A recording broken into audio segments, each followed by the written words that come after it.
तो hello friends, welcome to my channel DRS Odia. आज video discussion करिया सेफिजिम एंटीबायोटिक उपरे एवं संपूर्ण भाव आलोचना करिबा जेमति कि सेफिजिम कोन ओ यार व्यवहार का सहित मिसिक आसे side effect interaction with other drug अर्थात अन्य मेडिसिन संगे रिएक्शन कोन हुए एवं यह को आमे केउ समय नेबा उचित एवं प्रेग्नेंट समय यह ठीक कि भूल हम शरीर पई एवं शेष रे जानिबा तारो available form with popular brand name.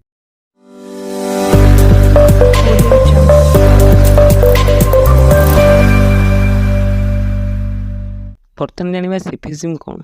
सेफिजिम होची गोटे एंटीबायोटिक मेडिसिन। तो एंटीबायोटिक कौन?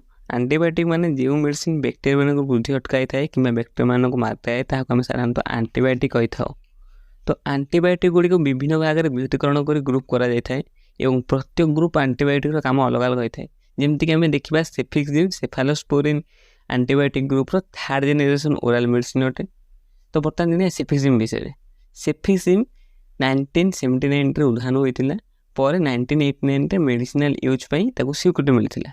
तो सेफिजिम शरीर रे कोन करे? साधारणतः सेफिजिम बैक्टेरिया मानकर सेल वाल वृद्धि कटकाई थाए जहाँ फल रे याको ब्रॉड स्पेक्ट्रम एंटीबायोटिक भाव में व्यवहार करा जाय थाए। ब्रॉड स्पेक्ट्रम एंटीबायोटिक कहले ग्राम नेगेटिव एवं ग्राम पॉजिटिव बैक्टेरिया बुझाई थाए। ग्राम नेगेटिव एवं ग्राम पॉजिटिव बैक्टेरिया संबंधित रोग विषय डिस्क्रिप्शन रे आइछि, नचेत वीडियोटी बहुत लंबा हो जिवो। WHO मतरे बा वर्ल्ड हेल्थ ऑर्गेनाइजेशन मतरे यही मेडिसिन आम शरीर पई सेफ्टी एवं इफेक्टिव मेडिसिन अटे। तो बर्तमान जानिबा आम यार व्यवहार। प्रथमे तो याको आम आरटीआई अर्थात रेस्पिरेटरी ट्रैक्ट इन्फेक्शन जेपरि कि न्यूमोनिया, ब्रोंकाइटिस जोंटा कि श्वासनली संबंधी कौन बैक्टेरियल इन्फेक्शन हो कि थ्रोट इन्फेक्शन अर्थात गलार होता कौन बैक्टेरियल इन्फेक्शन हो कि टॉन्सिल ये सब आम व्यवहार करथाउ। अर्थात फुसफुस संबंधी कौन बैक्टेरियल इन्फेक्शन थे आम या व्यवहार करथाउ। द्वितीय या यूटीआई अर्थात यूरिनरी ट्रैक्ट इन्फेक्शन व्यवहार करा जाय थाए। तृतीय कान संबंधी कौन रोग जमती कि कान रे इन्फेक्शन करवा, कान बिंधिबा जहाँ आम मेडिकल टर्म रे ओटाइटिस मीडिया कही थाउ, ये सब आम या व्यवहार करथाउ। चतुर्थ देखिए गोनोरिया अर्थात सेक्सुअल ट्रांसमिटेड डिजीज रे व्यवहार करा जाय थाए।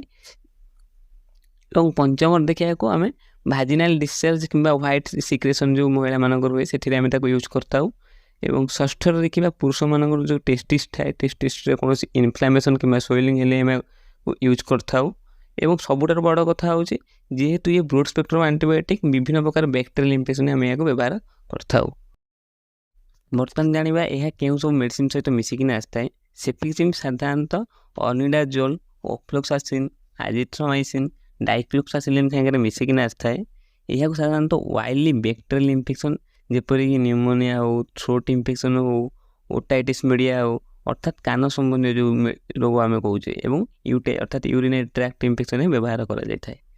सेफिजिम संगे लैक्टोबासिलस मिसिकिना आसताए। यह को आम बैक्टेरियल इन्फेक्शन जेपरि कि sinusitis, tonsillitis, pharyngitis, cysts and kidney infection व्यवहार करा जाय थाए। बर्तमान जानिबा आम यार साइड इफेक्ट। यह साधारणतः जीआई डिस्टर्बेंस करता है अर्थात नजिया, बांति देखा जोटा वोमिटिंग अर्थात बांति करवा, डायरिया जोटा तरल झाड़ा हेबा ये सब देखा जाए। यह छड़ा मुंड बिंधा कि डिजीनेस थकाणिया लगे, स्किन रैशेस एवं उर्टिकारिया अर्थात चर्म नाली पड़जा कि कुंडाई कांडी हेबा ये साइड इफेक्ट देखा जाए। तो बर्तमान जानिबा आम यार इंटरेक्शन विथ अदर ड्रग। जो मैंने सेफालोस्पोरिन ग्रुप रो एंटीबायोटिक प्रति एलर्जी अच्छी से मैंने खाया उचित नुहे कहीं सेफिजिम सेफालोस्पोरिन ग्रुप रो एंटीबायोटिक अटे। एवं जदि कौन पेसेंट पेंसिल ग्रुप रो एंटीबायोटिक खाऊंती तेज यह नेबा पूर्व डाक्तर सह परामर्श करूँ। तो बर्तमान आम जाना यार प्रिकसन विषय। साधारणतः 6 मासर तल शिशु को सेफिजिम दि जाए ना एवं जदि प्रेग्नेंसी समय आप नेउछन्ती तेज डाक्तर सह परामर्श करूँ। बर्तमान जाना यार available form with its popular brand name विषय। सेफिजिम साधारणतः ओरल एंटीबायोटिक अटे, तेणुक यार कौन इंजेक्शन फॉर्म आसे ना, तेणुक यह ड्रॉप कि सिराप कि टैबलेट आकार मिलता है। यह साधारणतः ड्रप 25 mg पर ml एवं सिराप 50 mg पर 5 ml, 100 mg पर 5 ml एवं टैबलेट देखा गले यह 100 mg भी अवेलेबल होता है जोटा कि डिस्पोजेबल टैबलेट हिसाब से एवं 200 mg भी अवेलेबल होता है एवं 400 mg भी अवेलेबल हो पारे। ब्रांड नेम देखा गले ଡ୍ରପ୍ ଆକାରରେ ଏହା ଟ୍ୟାକ୍ସିମୋ, ଟ୍ରିକ୍ସୋନୋ, ସିଟ୍ୟାକ୍ସୋ, ମହାସେଫ୍, ସେଫୋଲାକ୍ରେ ମିଳିଯାଇଥାଏ ସହଜରେ। ସିରାପ୍ ଆକାରରେ ଦେଖିବାକୁ ଗଲେ ଟ୍ୟାକ୍ସିମୋ, ଟ୍ୟାକ୍ସିମୋ ଫଟ୍, ଟ୍ରିକ୍ସୋନୋ, ଟ୍ରିକ୍ସୋନୋ 100, ସିଟ୍ୟାକ୍ସୋ, ସିଟ୍ୟାକ୍ସୋ ଫଟ୍, ମହାସେଫ୍, ମହାସେଫ୍ 100, ସେଫୋଲାକ୍, ସେଫୋଲାକ୍ 100 ଆକାରରେ ମିଳିଥାଏ। ତ ଏଠି ଯେତିକି ବି କହିଲି ପ୍ଲେନ୍ ଟ୍ୟାକ୍ସିମୋ, ଟ୍ରିକ୍ସୋନୋ ଏସବୁ ଯାକ 50 mg per 5 ml ଆଭେଲେବୁଲ୍ ହୋଇଥାଏ ଏବଂ ଯେଉଁଗୁଡ଼ିକ 100 ଲେଖା ହେଇଛି କିମ୍ବା ଫଟ୍ ଲେଖା ହେଇଛି ସେଗୁଡ଼ିକ 100 mg per 5 ml ଆଭେଲେବୁଲ୍ ହୋଇଥାଏ। ଟାବଲେଟ୍ ଆକାରରେ ଦେଖିବାକୁ ଗଲେ ଏହା ଟ୍ୟାକ୍ସିମ୍ ଓ 200, ଜିଫି 200, ସେଫିକ୍ସ 200, ସେଫେକ୍ସିମ୍ 200, ଟ୍ୟାକ୍ସିମ୍ ଓ DT 100 ଏମିତି ବିଭିନ୍ନ ବହୁତ ବ୍ରାଣ୍ଡରେ ମିଳିଯିବ। ଯଦି ଭିଡ଼ିଓଟି ଆପଣଙ୍କୁ ଭଲ ଲାଗିଥାଏ ଏବଂ ଇନଫର୍ମେଟିଭ୍ ହୋଇଥାଏ ତେବେ ଲାଇକ୍, ସେୟାର, ସବସ୍କ୍ରାଇବ୍ କରନ୍ତୁ।